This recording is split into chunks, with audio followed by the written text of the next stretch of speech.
$100,000 in the S&P 500 could be all you need to build serious wealth and change your financial future. And in this video, we're going to get into what happens when you invest that much money into the ETF VOO and how it can be one of the easiest and most effective ways to invest your money. Quick reminder, this video is for educational purposes only. This is not financial advice and I'm not a financial advisor. All investments carry risk, so always be sure to do your own research before making any investment decisions. So what are you buying with the ETF VOO? If you don't know, VOO is the Vanguard S&P 500 ETF, and this ETF tracks the performance of the S&P 500 index. You can think of this index as a basket that holds 500 of the largest companies in the US. So when you buy one share of VOO, it's like buying a small piece of all 500 companies at once. While there's thousands of stocks that make up the entire US stock market, the S&P 500 makes up roughly 80% of the total value of the US stock market. So these 500 companies play a huge role in how the US market moves,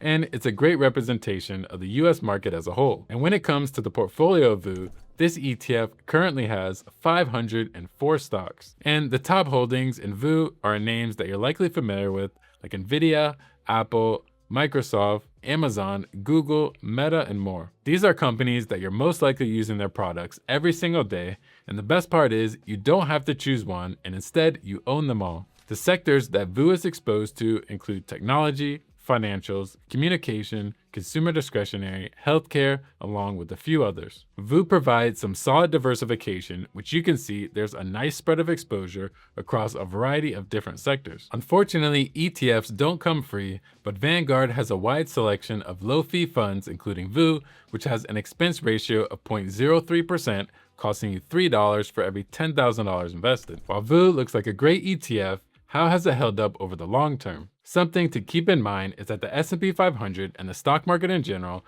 will always go through different cycles over time. That's through the highs and the lows. To give you an example of what I mean, here's a chart looking at the growth of the S&P 500 over the past 40 plus years. While it has experienced some pretty huge downturns, ultimately it's always managed to turn around and recover, and new all-time highs are reached once again. Even though VOO tracks the S&P 500, it isn't as old as the index. But since its creation in 2010, VOO has had annual returns of over 14.5%. This is really good when you consider that the average return since the S&P 500 index was created is around 10.5%. Over the last 10 years, the fund has had annual returns of about 15.5%. Then zooming in more recently, the last 3 years of annual returns have been 21.7%, and the returns over the last year alone was just around 17%. So overall, the market has been providing some very solid returns, especially more recently. Now, I mentioned earlier how the S&P 500 has always managed to recover, but I want to give you a better idea of what that performance looked like for VOO when it experienced some major events in the past. In late 2018, the S&P 500 had dropped around 20% from its peak, mainly due to trade war fears and increasing interest rates. This caused VOO to end the year down -4.5%. But the fund recovered just 4 months later from hitting the lows, and in the next year, 2019, VOO ended up the year over 31%. And 2020 is a year that I'm sure we all can't forget due to COVID, and this time the market took a hit of just around 34% in a single month. But less than 5 months later, it had fully recovered, and by the end of 2020, VOO was almost up 18.5% for the year. And another one is the bear market in 2022. This was due to increasing interest rates, high inflation, and recession fears, which led to VOO dropping over 25% from its highs. And while it ended the year with -18% returns, the following year in 2023 ended with 26% returns,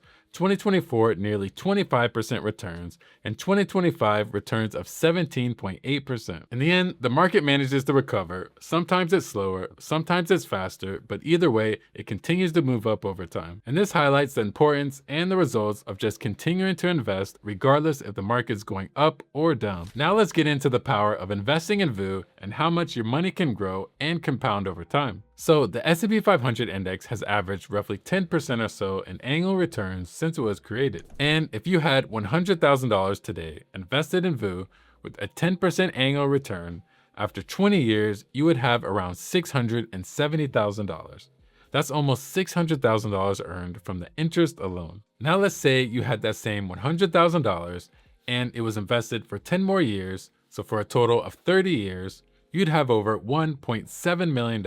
An extra 10 years of compounding can really go a long way when it comes to growth. Using an investing calculator is a great way to visualize the power of compounding, and you can see in the chart, the longer the investment timeline, the bigger the increases are year over year. And keep in mind, this is what it looks like without adding any additional money at all. But now let's say you reached $100,000 invested in VOO and you plan on continuing to add money every single month. And the amount that you're able to invest is $6,000 a year, which works out to $500 a month. After 20 years of investing, you'd be breaking over $1 million, and this is over $300,000 more in the same time period if you hadn't invested anything additional at all. And if we bump up the time span in 30 years, this would net you $2.7 million. The more you can add, the better, as that will allow you to reach higher amounts in a shorter amount of time. The consistent returns and growth that VOO has had over time makes this a very possible outcome if you stay invested over the long term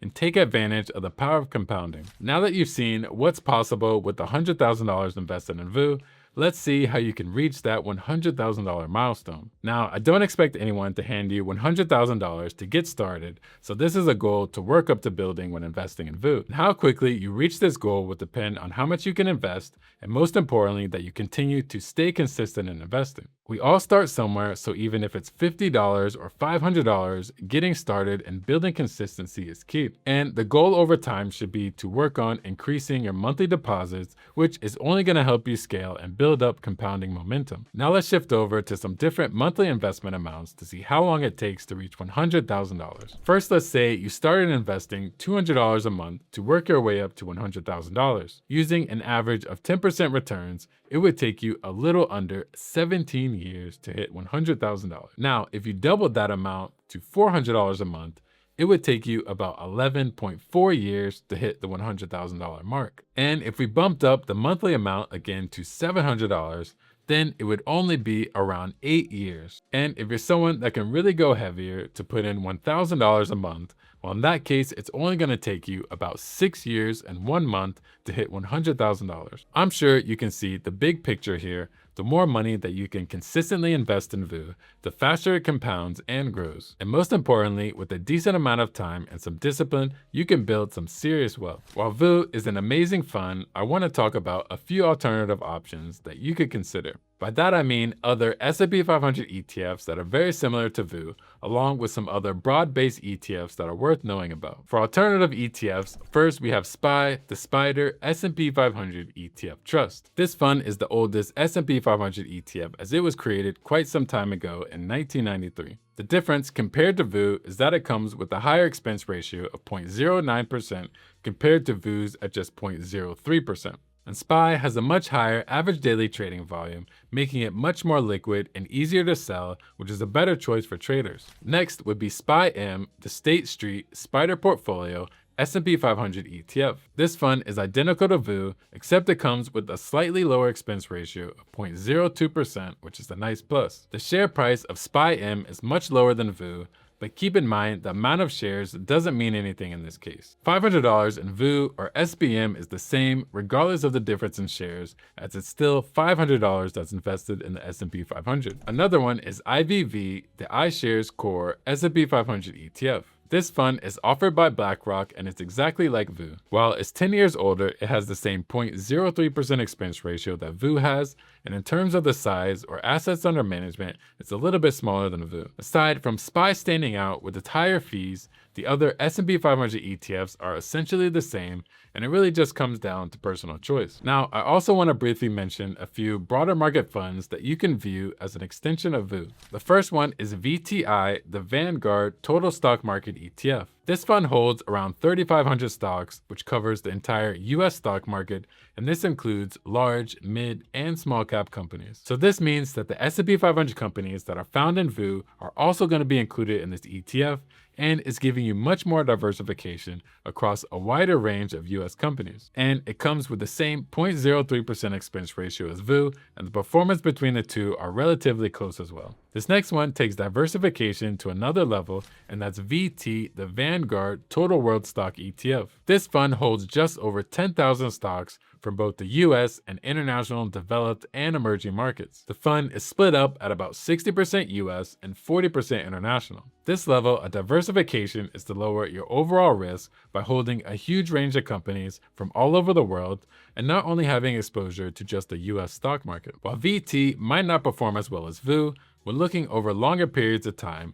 this fund is all about maximizing diversification and balancing your portfolio. Now that you have a better understanding of VOO and the power of compounding, let's get into some of the important things to consider. First, I want to talk about the key things to be aware of. First is the volatility and risk that comes with VOO. This is a fund that holds stocks, and stocks are not risk-free and will always come with some level of risk and volatility. When we covered the history and performance earlier, there have been periods where the market has experienced some pretty big drops and swings. And while these are bumps on the road when looking over the long term, panicking and selling out during a downturn or recession could cause you to lock in unnecessary losses. Next is VOO only gives you exposure to the largest 500 companies in the US. So you're not getting exposure to many other companies that may fall into the mid or small cap ranges. VOO also has a high concentration in its top holdings. The top 10 holdings of VOO make up nearly 40% of the fund. This means that these companies can play a pretty large role into the performance of VOO,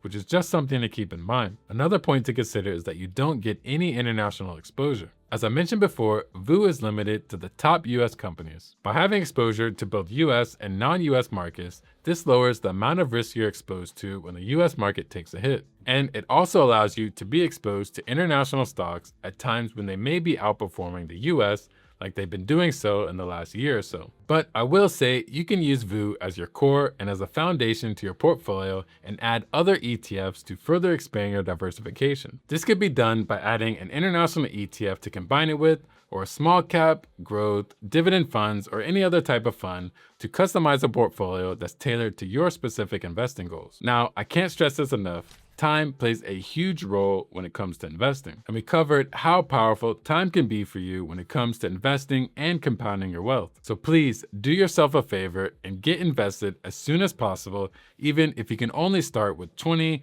$50, or $100, it doesn't matter. And if you're wondering whether VOO is one of the best single ETFs for a one ETF portfolio, in this video here, I compare some of the best ETFs for a one ETF portfolio to buy and hold forever. And if you got some value from this video, don't forget to hit that like button and subscribe for more content.